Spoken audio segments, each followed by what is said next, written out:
Hey everybody, welcome back to another edition of Legends of 40K. For my veteran channel followers, you know what Legends of 40K is. I'm dusting it off, I'm bringing it back and continuing it. For those of you that don't know, I've done quite a few videos on some special characters, and that's what Legends of 40K is about. Each video is dedicated to one special character. I go over them very in depth. I will go over their entry heavily, and I'll go over their special rules and war gear specific to them. Not anything army-wide. Like, I won't go over Ever Living for Imotekh here, for example, because it's an army-wide special rule type of thing. But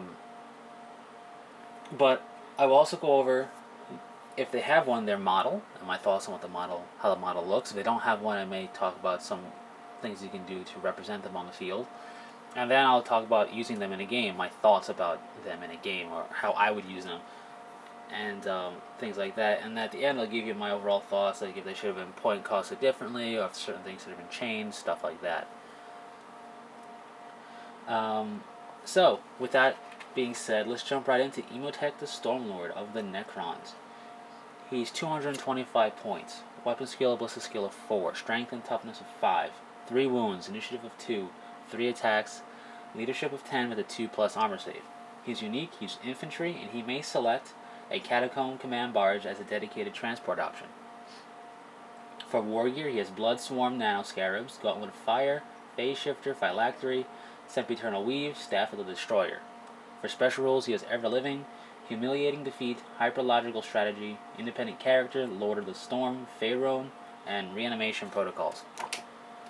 So, as far as war gear goes, the Bloodswarm Nanoscarabs, at the start of the first game turn, you randomly choose one non-vehicle unit in the enemy army.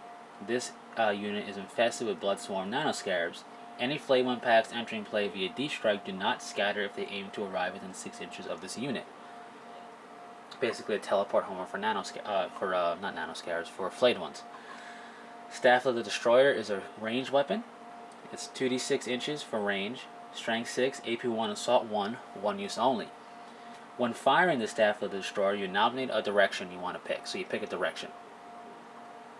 Then roll 2d6, and extend the straight line from the Imotek's base in the chosen direction, a distance equal to the total rolled. Any unit, friendly or enemy, under this line takes a number of hits equal to the number of models in the unit under the line. Special rules, he has Humiliating Defeat. And what that does is if an independent character loses its final wound to Imotekh's close combat attacks, you roll a d3. Imotekh counts as having scored this many extra wounds for the purposes of calculating the assault result. Hyperlogical Strategy. An army that includes Imotekh, the Stormlord, seizes the initiative on a roll of 4+. However, Greenskins always manage to confound his plans. So, somehow, however they do it, who knows. So, an army that includes Imotekh can never attempt to seize the initiative against orcs. Lord of the Storm. If your army includes Imotekh the Stormlord, the night fighting rules automatically apply during the first game turn. Furthermore, you can attempt to keep the night fighting rules in play in subsequent game turns by rolling a d6 at the start of the turn. If the result is greater than the turn number, the storm continues and the night fighting rules remain in play. If not, the night fighting rules cease to be in effect and are not used for the rest of the battle. In addition, while the night fighting rules remain in play, roll a d6 for each unengaged enemy unit on the battlefield. At the start of each Necron shooting phase, on a roll of a 6, that unit is struck by a bolt of lightning and suffers d6 strength 8 AP 5 hits. Vehicles are hit on their side armor. Note that night fighting rules brought into play by a Solar Pulse, which is a special war gear item, do not generate lightning. He does not have a Solar Pulse, so I'm not going to go over it here. Alrighty, so that's Imotekh the Stormlord. Now before I go into my thoughts on his rules and how I would use them, let's talk about his model, because he has one. You're looking at his model. It's a cool model. Overall, I like the model. Let me just say that now. What I like about it is, if you want to run a generic Necron Overlord and you want to use this model, you can do it pretty easily. Without having to file anything down or worry about it that way. And what we may be wondering, well, he has a staff and a Gauntlet of Fire here. Well, if you want to do a Gauntlet of Fire in your Necron Overlord, which replaces the Staff of Light, you have it here, and it's going to be a decorative symbol of authority. If you want to use the Staff of Light, you got it right here in the staff, and this is just an ornate hand. If you want to represent a war scythe, you got it here in the staff. If you want to represent even the hyperphase sword blade thingamabob, you got it here as well.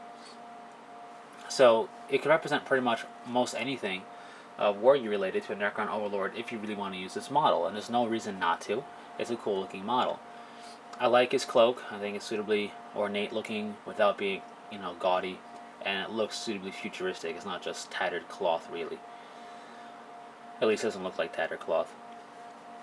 The one thing I don't like is the stance of the legs. The wide-legged stance is something that I'm never really too fond of. It's just because it's overdone in models, and he has a wide-legged stance. It looks like he's about to do squats. Now, Necrons don't work out, so I don't think he's going to be doing squats anytime soon.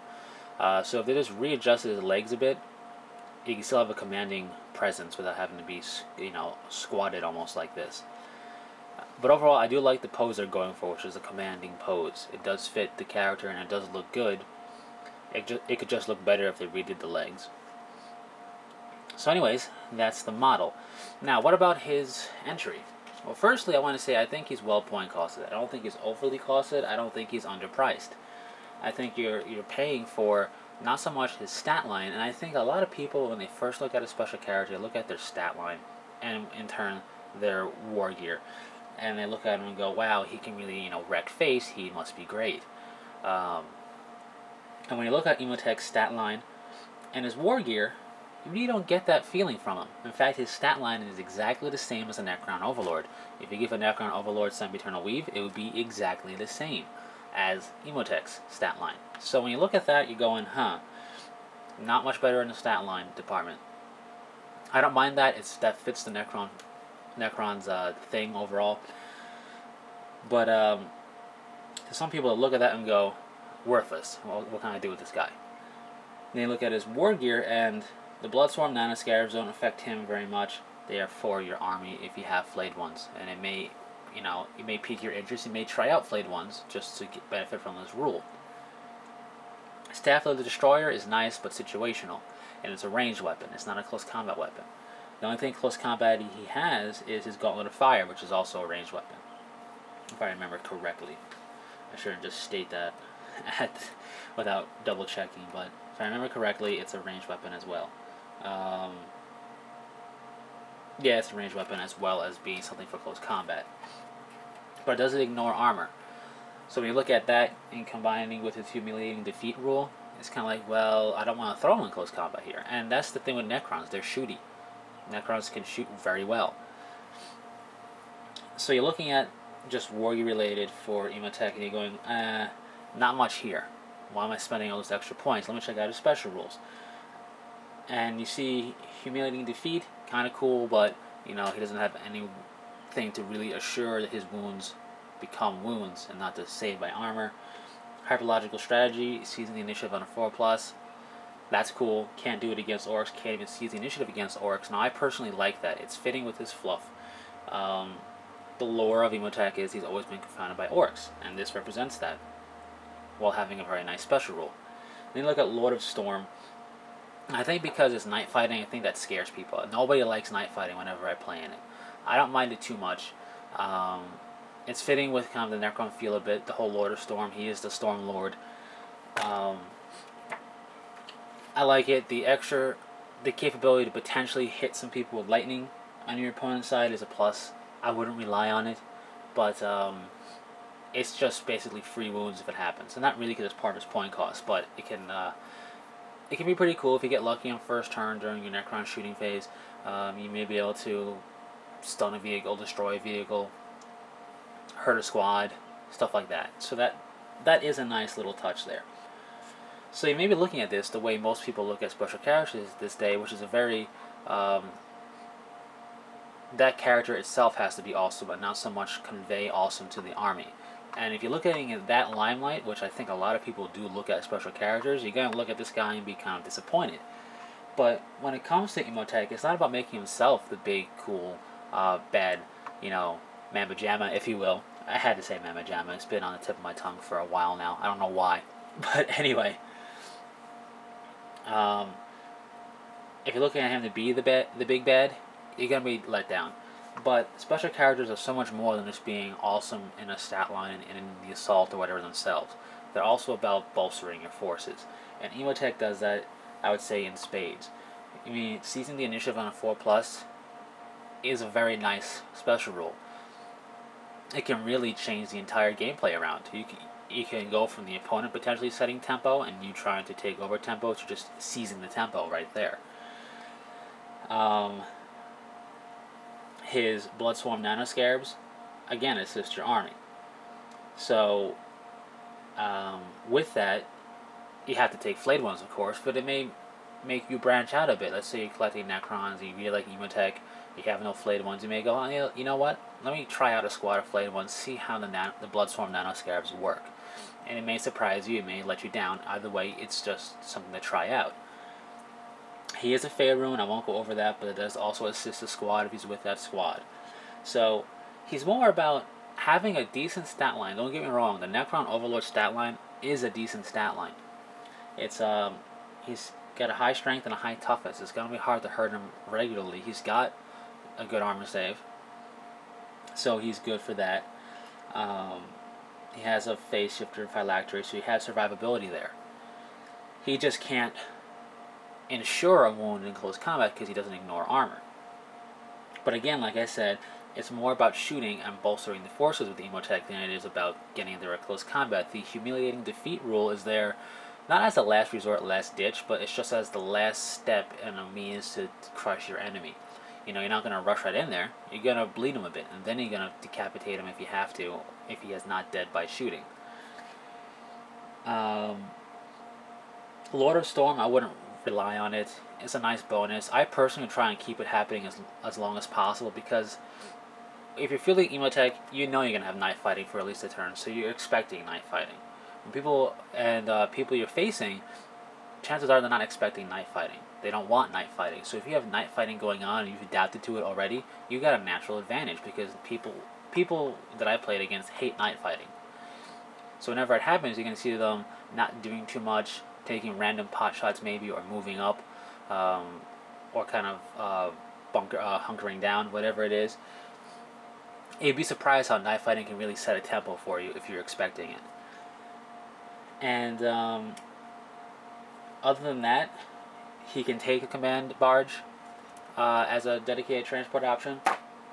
Makes him pricier than what he is already, but it's something to consider if you wanted to do that. It would give him more maneuverability and mobility, which I guess are the same thing here. It'll give him more of that, which could let him get into position to use his staff better if you want to really make use of that staff. The staff, I'd say, is very situational. You want to wait till you get a good line on some stuff, or if there's several squads kind of coming in towards you, you can maneuver them to get the staff hits, whatever it may be. But yeah, overall, I would say he's a decent special character. He's not about being the wrecker of faces himself. He can hold his own when he has to, but he's more about bolstering your forces a bit, you know, giving you some flexibility here at flayed ones if you choose them. And I like that. He also feels very fluffy. The Bloodswarm Nanoscarab rule, very fluffy. It's for the flayed ones. Nobody else in the entire Necron Codex. His hyperlogical strategy, very fitting. I don't mind having a negative in my special rule if it's part of the fluff and, you know, it's counterbalancing the positive, which is a very nice seize the initiative role. So that's my opinion on Imotekh. If I use him, I would definitely use him in a support role. Attach him if I'm foot to some Immortals, or if I do take the Catacomb Command Barge, I would blitz him around the battlefield, get him into good positions, and just maintain shooting capability as long as possible. And if I have to, get in close combat with the enemy HQ, do it when he's bleeding already and try and decapitate him that way. And don't rely on Lord of Storm. It's just a nice bonus if you zap somebody with lightning. And that's it. So that's my thought on Imotekh. I think he's well point costed for what you get, and I think he's a nice bolstering special character instead of being the Assault Beast or whatever it may be. So thanks for sticking with this, and until next time, take it easy.